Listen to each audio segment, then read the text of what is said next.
Right, hello guys, watching the Geeks M1 today. We're talking about The Walking Dead Series 10, Episode 16 to 22. Talk about the final part of Series 10 now. We've split it in half just because it's such a big series, but let's go with reviewing these. We've talked about Series 1 to 9 already on the channel, so check that out.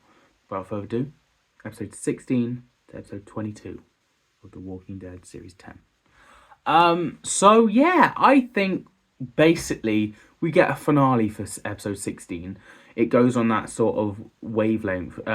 Basically the big guy with the bushy beard is bringing the herd to our main characters, and we're having Daryl and the Carol and everyone else walking through the herd like that and going slow-mo, whilst also people dressing up as the zombies were stabbing our characters and fighting. A lot going on, but managed to get some music and bring the herd away from our people.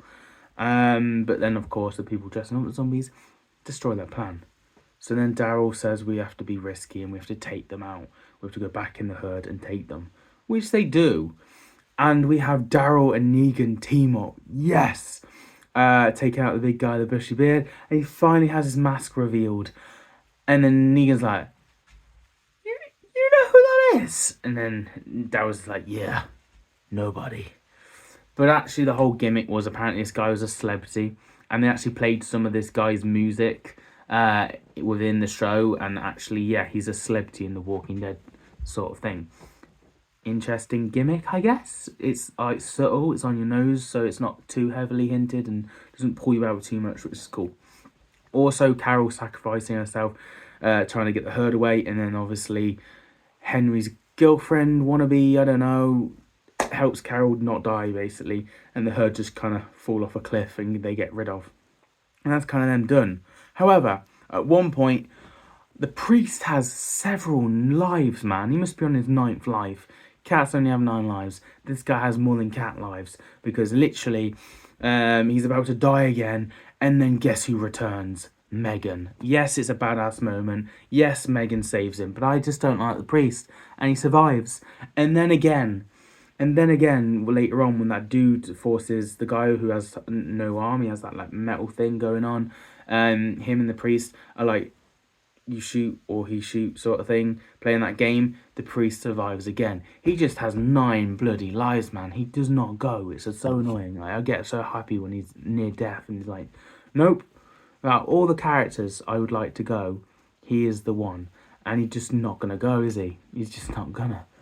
Anyway, going past that, we still have Eugene and the king and the other woman and this new person, Princess, on a quest, and they get captured by stormtroopers, wannabes, people in white suits, and basically they lock our characters up. They get put in trailers, and Princess is hallucinating some scenarios of her breaking out and getting in and stuff like that. She gets tortured. She escapes at one point and hallucinates the king kind of talking back at her. It's just crazy. And then she goes back in her prison, and then the prisoner kind of tricks her, and we just see all our characters hooded and look like they're going to get killed or beheaded or something. And that's kind of where our team are left with Eugene's gang. It's like, whoa. We don't even find out what happened. As it's only 2 sort of episodes, we kind of get info from what's happening in this story with them as well. So you kind of forget about this story, and when it comes back, you're like, oh yeah, this is a thing. They're still captured.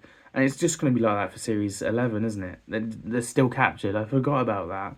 Because it's a subtle plot that's just not really going anywhere and not really grabbing me. Next up, of course, Megan's back. And eventually she goes to her people. These people are hunting Megan's people. However, Daryl helps them, blah, blah, blah.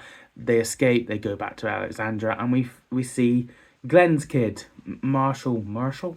I think it's named after the farmer dude, who I always call the farmer dude. Her dad. I think they've named the son after her dad, which is kind of nice. Anyway, that going ahead, Megan's now in Alexandria.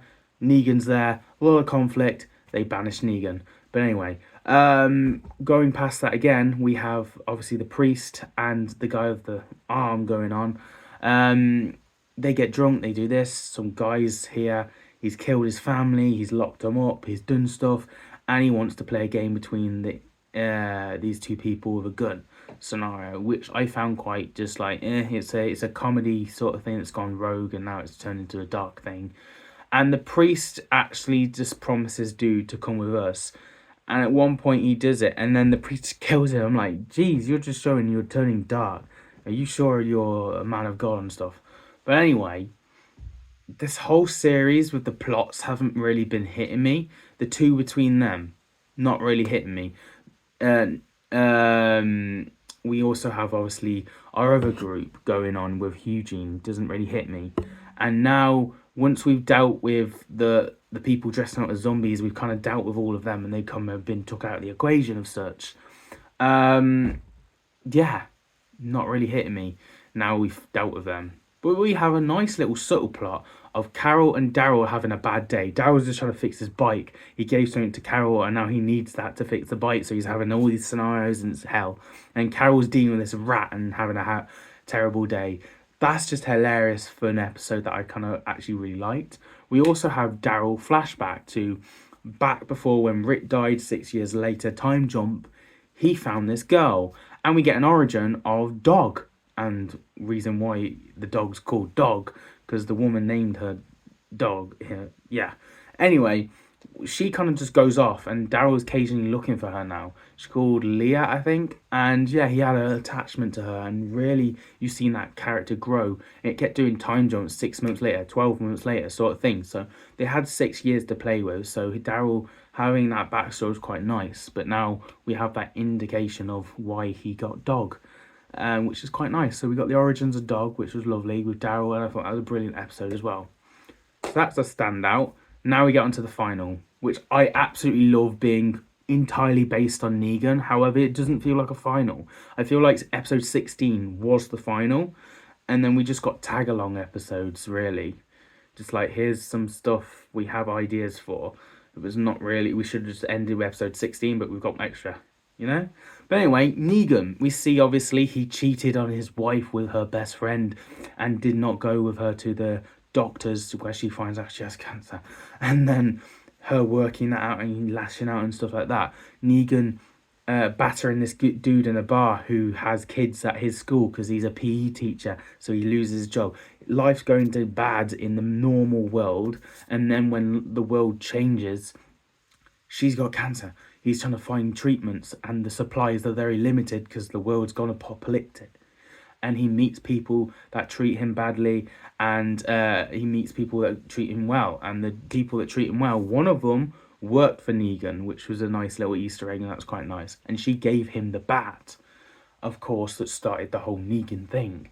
But anyway, I really love this story. I think this is the best thing from Series 10, I'm not going to lie.